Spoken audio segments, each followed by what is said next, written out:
கௌசல்யா சங்கர் விவகாரத்தில் சங்கர் படுகொலை செய்யப்பட்ட போது நேரடியாக அவர்கள் யாரும் தலையிடவில்லை.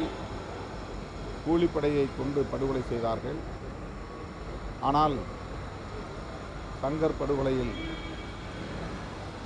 கௌசல்யாவுடைய தாய், தந்தை, தாய்மாமன் உள்ளிட்ட அனைவருமே உடனடியாக கைது செய்யப்பட்டார்கள். அந்த அடிப்படையில் தான்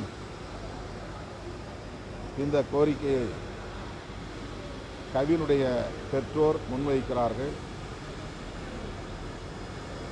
தமிழ்நாடு அரசு பாதிக்கப்பட்ட குடும்பத்திற்கு நீதி கிடைக்கும் வகையில் சட்டப்பூர்வமான கடமைகளை ஆற்றும் என்று நான் பெரிதும் நம்புகிறேன். அந்த வழக்கை சிபிசிஐடி விசாரணைக்கு மாற்றியுள்ள சூழலில்